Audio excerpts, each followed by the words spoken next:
पाठ 7 संज्ञा नाउन। बांग्ला के प्रसिद्ध साहित्यकार रविंद्रनाथ टैगोर को बचपन से ही कविताएं पढ़ने लिखने का शौक था। भैया, कविता क्या होती है? कविता रस से भरी होती है जो लोगों को आनंद से भर देती है। यह क्या कर रहे हो? फूलों का रस निकाल रहा हूँ ताकि कविता लिख सकूं। भाई रविंद्र की मासूमियत पर बड़े भाई हंस पड़े। तब उन्होंने रविंद्र को कविता लिखने के गुण समझाए। उपर्युक्त चित्रकथा में आए इन नाम शब्दों पर ध्यान दीजिए। विशेष नाम रविंद्रनाथ टैगोर, बांग्ला। जाति के नाम साहित्यकार, भैया, लोग, कविता, भाई। वस्तुओं के नाम फूल, रस। भावों के नाम बचपन, शौक, रस, आनंद, मासूमियत, गुर। किसी वस्तु, स्थान, प्राणी, व्यक्ति, अवस्था, गुण या भाव के नाम का बोध कराने वाले शब्द संज्ञा कहलाते हैं। संज्ञा के कई रूप होते हैं, जैसे प्राणीवाचक रविंद्रनाथ टैगोर, नरेश, राम, मोहन, सीता, गीता, आदमी, साहित्यकार, लोग, बालक, स्त्री, शेर, चीता आदि। अप्राणीवाचक फूल, रस, पुस्तक, कलम, मेज, कुर्सी, ताजमहल, लाल किला, कमीज, आम आदि। अगणनीय आनंद, सुगंध, मिठास, बचपन, मित्रता, बुढ़ापा, भूख, प्यास, ईमानदारी, सच्चाई, शौक आदि। गणनीय भाषा, नदियां, बच्चे, मंदिर, शहर, गांव आदि। संज्ञा के भेद। संज्ञा के 3 भेद माने गए हैं। संज्ञा 1 व्यक्तिवाचक, 2 जातिवाचक, समुदायवाचक, द्रव्यवाचक, 3 भाववाचक। व्यक्तिवाचक संज्ञा। लक्ष्मी नारायण मंदिर तो दिल्ली की शान है। कल कुतुब मीनार भी देखने चलेंगे। किसी विशेष व्यक्ति, वस्तु, स्थान का बोध कराने वाले संज्ञा शब्द व्यक्तिवाचक संज्ञा के नाम से जाने जाते हैं, जैसे दिल्ली, लक्ष्मी नारायण मंदिर, कुतुब मीनार, भारत, कालिदास, गंगा आदि। जातिवाचक संज्ञा। आज नए अध्यापक ने हमें पढ़ाया। अच्छा, क्या पढ़ाया? गाय विषय पर निबंध लिखवाया और सड़क के नियम समझाए। जिन संज्ञा शब्दों से एक ही प्रकार के या एक जैसे समस्त प्राणियों, व्यक्तियों, स्थानों या वस्तुओं का परिचय मिलता है, उन्हें जातिवाचक संज्ञा कहते हैं, जैसे गाय, अध्यापक, पहाड़, सड़क, पुस्तक, सभा आदि। जातिवाचक संज्ञा के 2 भेद हैं। द्रव्यवाचक संज्ञा। जिन संज्ञा शब्दों से किसी द्रव्य या पदार्थ का बोध हो, उन्हें द्रव्यवाचक संज्ञा कहते हैं, जैसे गेहूं, चावल, सोना, चांदी, दूध, मिट्टी, तेल, लकड़ी, कोयला आदि। गेहूं, चावल से विभिन्न प्रकार के खाद्य पदार्थ बनते हैं। सोना, चांदी से आभूषण इत्यादि बनते हैं। दूध से दही, पनीर, मिठाई आदि बनाए जाते हैं। सभी द्रव्यवाचक संज्ञा शब्दों का प्रयोग एक वचन में ही किया जाता है, क्योंकि ये द्रव्य गणनीय नहीं होते।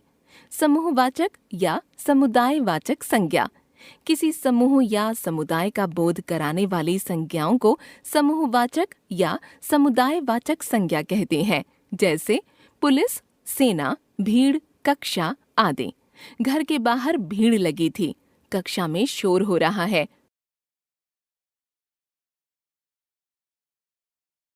भाववाचक संज्ञा। बचपन में यह बहुत शैतान था। अच्छा, क्या सच में? बड़ी चतुराई से पाठशाला जाने से बच जाता था। जो संज्ञा शब्द किसी वस्तु, व्यक्ति के गुण, दोष, भाव, दशा, अवस्था, स्वभाव आदि का बोध कराते हैं, उन्हें भाववाचक संज्ञा कहा जाता है, जैसे बचपन, सच, चतुराई, ममता, बाल्यावस्था, यौवन, शिक्षा, स्वास्थ्य, घबराहट आदि। व्यक्तिवाचक संज्ञा का जातिवाचक संज्ञा के रूप में प्रयोग। जब व्यक्तिवाचक संज्ञा किसी व्यक्ति का बोध न कराकर उस व्यक्ति जैसे गुण दोष से युक्त समस्त व्यक्तियों का बोध कराती है, तो जातिवाचक संज्ञा बन जाती है, जैसे कर्ण महादानी था। व्यक्तिवाचक संज्ञा। आज कर्ण नहीं कंस मिलते हैं। जातिवाचक संज्ञा। जातिवाचक संज्ञा का व्यक्तिवाचक संज्ञा के रूप में प्रयोग। जब जातिवाचक संज्ञा अपनी पूरी जाति का बोध न कराकर किसी विशेष व्यक्ति के लिए रूढ़ हो जाती है तो वह व्यक्तिवाचक संज्ञा बन जाती है। जैसे विपक्ष पार्टी के वरिष्ठ नेताजी ने भाषण दिया। जातिवाचक संज्ञा। नेताजी ने कहा था, तुम मुझे खून दो, मैं तुम्हें आजादी दूंगा। व्यक्तिवाचक संज्ञा। भाववाचक संज्ञाओं की रचना। भाववाचक संज्ञाएं मुख्यतः दो प्रकार की होती हैं। कुछ संज्ञाएं मूल रूप से भाववाचक होती हैं, जैसे क्रोध, दया, प्रेम, क्षमा, दुख आदि। कुछ भाववाचक संज्ञाएं निम्नलिखित शब्दों से बनाई जाती हैं: जातिवाचक संज्ञा से, सर्वनाम से, विशेषण से, क्रिया से, अव्यय से। जातिवाचक संज्ञा शब्दों से भाववाचक संज्ञा शब्द बनाना। जातिवाचक, भाववाचक। देव, देवत्व। शिशु, शैशव। बच्चा, बचपन। अभिनेता, अभिनय। मूर्ख, मूर्खता। युवा, यौवन। चोर, चोरी। व्यक्ति, व्यक्तित्व। साधु, साधुता। दानव, दानवता। शत्रु, शत्रुता। डाकू, डकैती। दुर्जन, दुर्जनता। सज्जन, सज्जनता। घर, घरेलू। नारी, नारीत्व। स्त्री, स्त्रीत्व। सती, सतीत्व। पशु, पशुता। बूढ़ा, बुढ़ापा। मंत्री, मंत्रीत्व। पंडित, पांडित्य। प्रभु, प्रभुत्व। कवि, कवित्व। सर्वनाम से भाववाचक संज्ञा शब्द बनाना। सर्वनाम, भाववाचक। अपना, अपनापन। स्व, स्वत्व। सर्व, सर्वस्व। आप, आपा। अहम, अहंकार। निज, निजता। विशेषणों से भाववाचक संज्ञा शब्द बनाना। विशेषण, भाववाचक। अच्छा, अच्छाई। गहरा, गहराई। गरम, गर्मी। आलसी, आलस्य।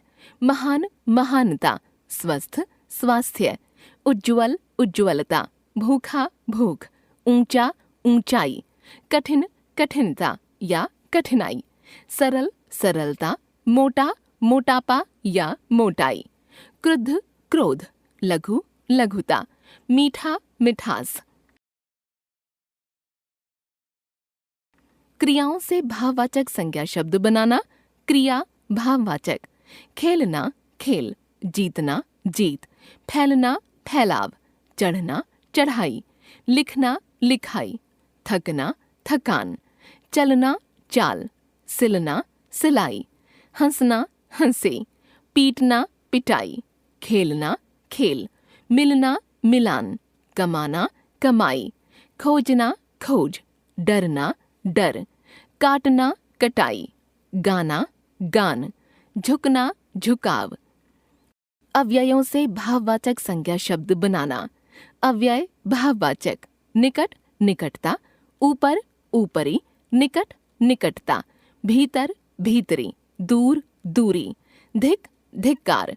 नीचे, निचाई। पीछे, पीछा। समीप, सामीप्य।